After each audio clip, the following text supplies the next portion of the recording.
আসসালামু আলাইকুম। সবাই কেমন আছো? আশা করি সবাই ভালো আছো। আলহামদুলিল্লাহ আমরা অনেক ভালো আছি। অনেক দিন পর একটা ভিডিও দিচ্ছি। তো এই তো খিচুড়ি খাচ্ছি। আমার বড় বোন রান্না করছিল।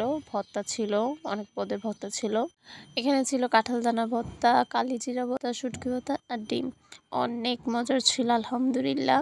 তারপর হচ্ছে আমি যেহেতু চলে যাবো এই জন্য আমার ভাইয়ের বউ বলতেছিল পোলাও রোস্ট করবে। তো আমি চেষ্টা করলাম যে আমি রান্না করি। তো আমি রান্না করছিলাম আলহামদুলিল্লাহ মজার ছিল। নিজের প্রশংসা নিজেই করলাম। তো আমার ভাইয়ের বউ কিন্তু আমাকে অনেক হেল্প করছিল।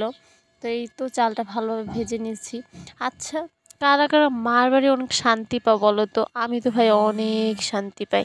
তো যাই হোক, এখন মার বাড়ির কাছেই চলে আসবো। আর বেশি দিন নাই। হয়তো এই ভিডিও এর জন্যই এত দেরি হয়েছে। তো মার বাড়ির কাছেই চলে আসলাম। তাদের সাথেই থাকবো। হয়তো মানে তাদের বাসায় থাকবো না, আলাদা থাকবো, কিন্তু কাছাকাছি। কেন আসলাম আর কি হয়েছে সেটা তোমাদের সাথে অন্যদিন শেয়ার করব। তো এই তো এখানে আমার পোলাও রান্নাটা হয়ে যাচ্ছে। তো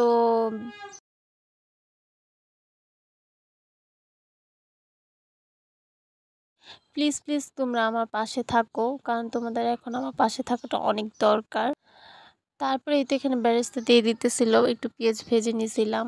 মানে একদম ঝরঝরা হয় নাই, এই জন্য আর কি এরকম দেখা যাইতেছে। তারপর আমি রোস্টটা রান্না করছি। রোস্টটা এর আগের ভিডিওতে আমি তোমাকে শেয়ার করছিলাম।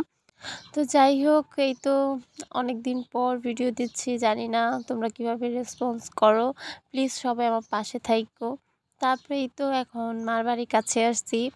তো অনেক দুঃখ সুখ নিয়ে বা অনেক সুখ নিয়েই আছি। তো তোমাদের সাথে একদিন অবশ্যই আমি শেয়ার করবো। আর কারা কারা মানে জানতে চাও আমাকে অবশ্যই কমেন্ট বক্সে বলবা।